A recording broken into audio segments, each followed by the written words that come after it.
National capital region यानी NCR का दूसरा सबसे बड़ा शहर है मेरठ। यूँ तो दिल्ली से मेरठ की दूरी मात्र 60 किलोमीटर है, परंतु 3 से 4 घंटे का समय सड़क पर लगना अब भी आम बात है। यानी ट्रांसपोर्टेशन मेरठ की आज भी सबसे बड़ी समस्या है। इसके अलावा खेल कूद एवं संगीत के सामान का सबसे बड़ा उत्पादक होने के नाते मेरठ की विश्व में एक अलग पहचान है, परंतु उद्योग धंधे मंदी की मार से बंद होते जा रहे हैं। हाई कोर्ट की बेंच की मांग एवं रेलवे का विकास भी यहाँ की प्रमुख समस्याओं में से एक है। कुल मिलाकर मेरठ जिले की अपनी ढेर सारी समस्याएं हैं। राजनीतिक प्रतिनिधित्व के स्तर पर मेरठ काफ़ी सशक्त रहा है। इन सारे मुद्दों को लेकर इंडियन संसद.com की टीम ने यहां से लगातार दूसरी बार सांसद चुने गए श्री राजेंद्र अग्रवाल से की बातचीत। इन बेबाक मुद्दों पर आइए जानते हैं उनके जवाब। सर, जैसे कि आप 16वीं लोकसभा के लिए प्रतिनिधित्व कर रहे हैं मेरठ का, तो आपने जब चुनाव लड़ा कि आप 15वीं लोकसभा में थे, आपके सामने क्या चुनौतियां थी जिनको आपको लगता था कि इसको लेकर के मैं इस मुद्दे पर ये चुनाव लड़ सकता हूँ? देखिए, प्रारंभ से ही जब मैं 2009 में भी सांसद बना तभी मेरे सामने जो प्राथमिकताएं थी बड़ी स्पष्ट थी। सबसे पहली बात तो ये थी कि मेरठ एनसीआर का हिस्सा है, सबसे बड़ा शहर है, परंतु इसके बाद भी मेरठ की कनेक्टिविटी दिल्ली के साथ बहुत खराब है। यानी देखा जाए तो 1985 में एनसीआर बना, 1985 से लेकर अब तक भी कोई बहुत इम्प्रूवमेंट कनेक्टिविटी के अंदर नहीं हुआ है, और जिसके कारण से मेरठ विकास के दौर में काफ़ी पिछड़ गया है। जो कुछ लाभ मिला एनसीआर बनने का वो नोएडा को मिलेगा, इस बात को। तो मेरे सामने पहली चुनौती कह लीजिए या पहला काम यही था कि मैं मेरठ की कनेक्टिविटी को दिल्ली से इम्प्रूव करने की मांग सरकार से करता। वो मैंने किया, चाहे वो सड़क से संबंधित कनेक्टिविटी हो, चाहे वो रेल की हो, चाहे वो एयर की भी हो। परंतु पिछली सरकार के समय मुझको सफलता नहीं मिली। हालांकि वायदे किए जाते रहे, खासतौर से मेरठ दिल्ली एक्सप्रेस हाईवे के विषय में तो प्रधानमंत्री ने घोषणा की कि उनको अपने प्रायोरिटी प्रोजेक्ट्स में ले लिया है, उनको हुआ कुछ नहीं।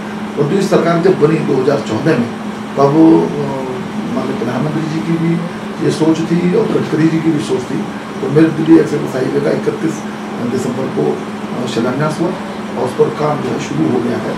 और मैं समझता हूँ कि 30 महीने का की जो समय सीमा तय की गई है उसके अंदर वो काम पूरा हो जाएगा। बहुत बड़ी उपलब्धि मेरठ की दृष्टि से है। उसके अलावा भी मेरठ या पश्चिम उत्तर प्रदेश से संबंधित लगभग 26,000 करोड़ के प्रोजेक्ट हमको सड़क और परिवहन मंत्रालय ने दिए हैं। जो मेरठ से बुलंदशहर की रोड है, 235 नंबर का हाईवे का नंबर है, वो चौड़ा हो रहा है, उसको हाईवे बना दिया गया है।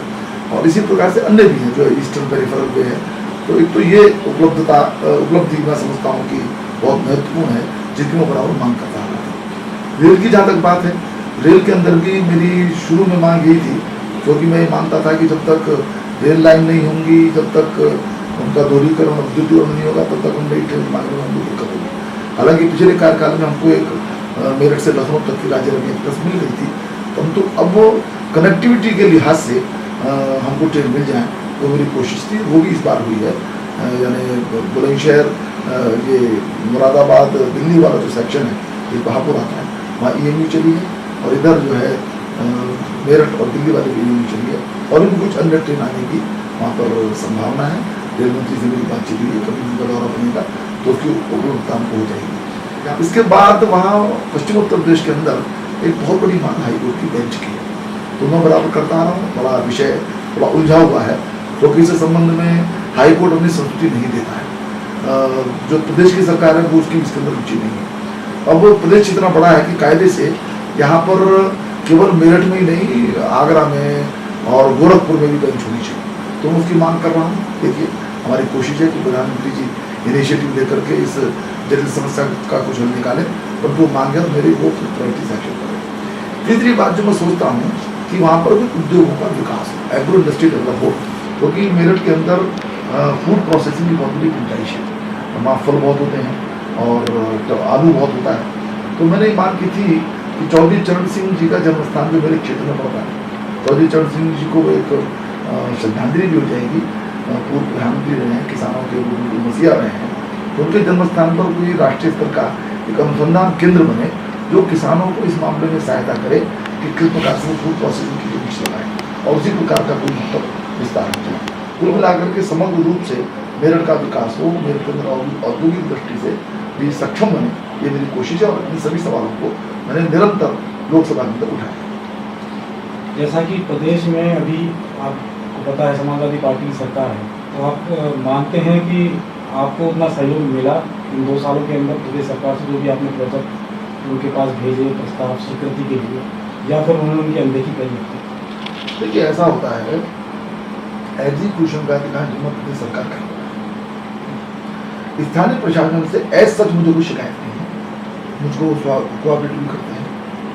लेकिन अब बहुत सारी ऐसी योजनाएं हैं जो है तो केंद्र सरकार की, जिसके अंदर वास्तव में केंद्र सरकार को और स्थानीय शासन को श्रेय दिया जाना चाहिए, परंतु उसके ऊपर अखिलेश जी अपने हिसाब से उनका वो उपयोग करते हैं। जैसे बिजली की के भी जो प्रोग्राम है जो चल रहे हैं, दीनदयाल ग्राम ज्योति योजना के अंदर या जो है उसका सशक्तिकरण के अंदर, लेकिन ये सब चलता है। कुल मिलाकर के थोड़ा बहुत डिले भी होता है, एक आध जिले में, जैसे हापुड़ भी मेरे क्षेत्र के अंदर आता है, तो वहाँ कुछ जरूर डिले होता है, लेकिन वैसे मुझे कोई बहुत समस्या नहीं है। प्रदेश सरकार अपना काम कर रही है और हम लोग अपना काम कर रहे हैं। तो जैसे कि 25 मई को 2 साल पूरे हो रहे हैं सरकार, तो आप क्या मानते हैं कि ऐसे कौन से 2 या 3 काम हैं जिन्हें आप चाहेंगे कि ये ऐसे मजबूत काम हैं जो कि हमें सबसे आगे ले आ सकते हैं, हमें दोबारा चुनाव जिता सकते हैं?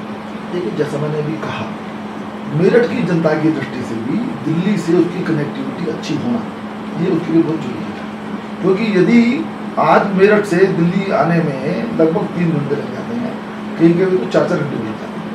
ये मेरठ दिल्ली एक्सप्रेस हाईवे बन जाएगा तो मेरठ से दिल्ली आने में अधिक से अधिक 1 घंटा लगेगा, 50 मिनट के अंदर व्यक्ति आ सकता है। ये कनेक्टिविटी इंप्रूव होते ही आप देखेंगे कि मेरठ को की प्रगति को एकदम से पंख लग जाएंगे, तो बहुत बड़ी उपलब्धि है।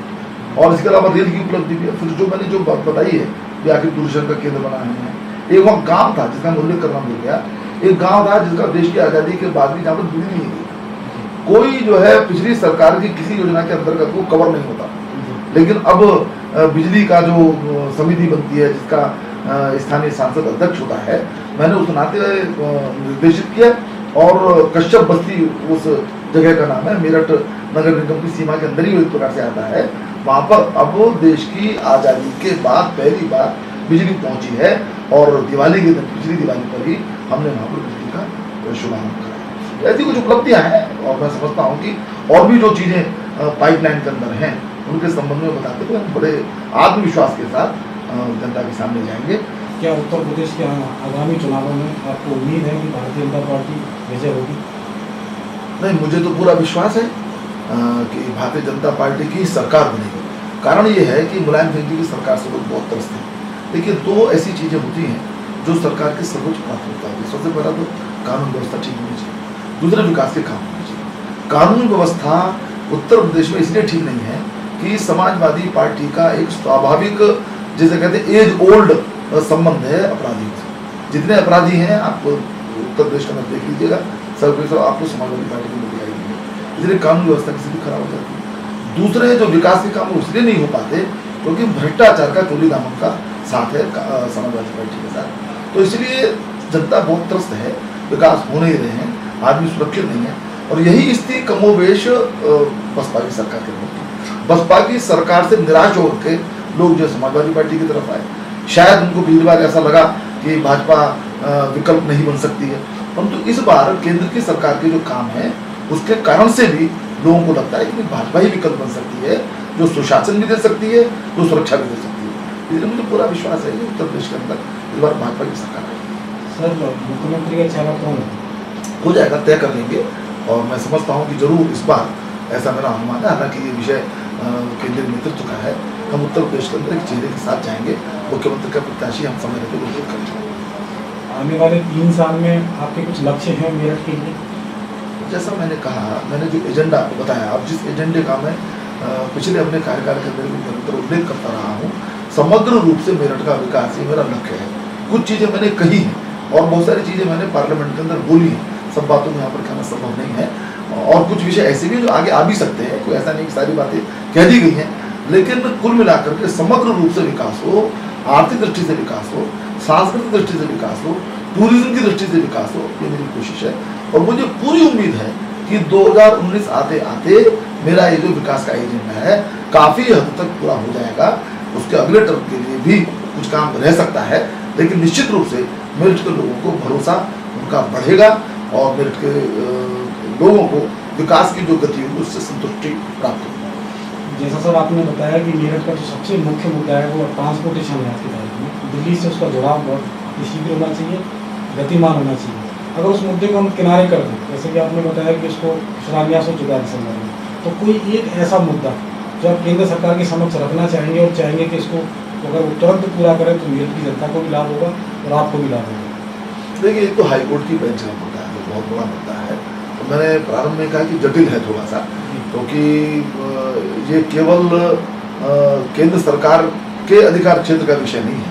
हालांकि पार्लियामेंट सक्षम है और भी चीज़ उसके अंदर आती है, लेकिन वो बहुत प्रायोरिटी का मुद्दा है और मैं चाहूँगा कि वो हल हो। उसके अलावा एक और है, जैसे मेरठ कैंटोनमेंट भी है। मेरठ के कैंट की बड़ी समस्या है, कैंट के लोग बड़े परेशान हैं।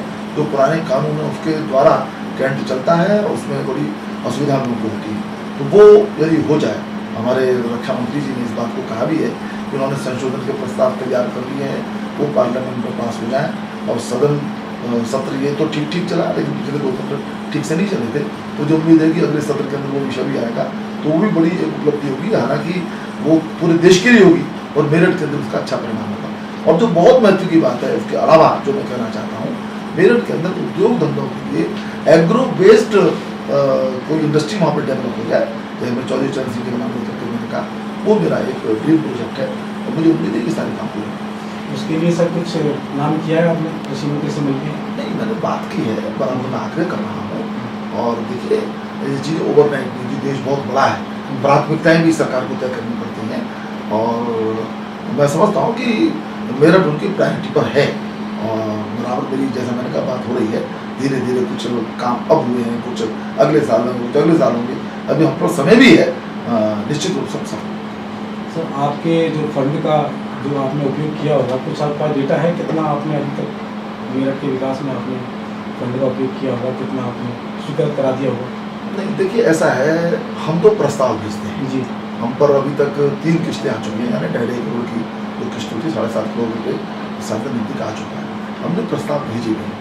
अब वो प्रशासन सामान्यतः उसको 3 महीने लेने चाहिए। अभी आचार संहिता पिछले महीने समाप्त हुई, 6 महीने तो आचार संहिता लगी पड़ी रही उत्तर प्रदेश के अंदर, तो अगले 2-3 महीने के अंदर वो सारे पूरे हो जाएंगे। और मैंने तो प्रस्ताव उनको 7.5 करोड़ से भी ज़्यादा के बीच रखे हैं। तो अभी प्रशासन की सक्षमता पर, उसकी एफिशिएंसी पर निर्भर करता है कि वो हमको कार्य को 1 महीने में पूरा कर देती है, 2 महीने पूरा कर देती है। विभिन्न प्रकार की छोटी मोटी जो आवश्यकता है उनके वहाँ से लेकर के विद्यालयों में कक्ष बनवाने तक अनेक प्रकार के काम मैंने उसको कर दिए, जिसका विवरण इस वक्त देना संभव नहीं है। लेकिन हाँ, इतना अवश्य मैं कह रहा हूँ कि पूरी की पूरी विधि ठीक प्रकार से उपयोग हो जाए, ये हमारी योजना पहले भी रही है, इस बार भी हम प्रस्ताव भेज चुके हैं। सर, एक बड़ा मुख्य प्रश्न है, क्या मेरठ कभी अपराध मुक्त हो सकता है? क्योंकि अपराध से बड़ा ही मेरठ का नाता है और बड़ी चीज़ें हम सुनते रहते हैं कई सालों से। तो क्या इस दिशा में कोई काम हो सकता है? उसके लिए क्या सुझाव आप देना चाहेंगे? जनता भी, मैं मानता हूँ उसमें जनता भी बड़ा रोल है, अगर कुछ इम्प्लीमेंटेशन हो सके सरकार की तरफ से भी ज़रूरी है और जनता की तरफ से भी ज़रूरी है। एक जनप्रतिनिधि होने के नाते आप क्या बोलना चाहेंगे इसमें?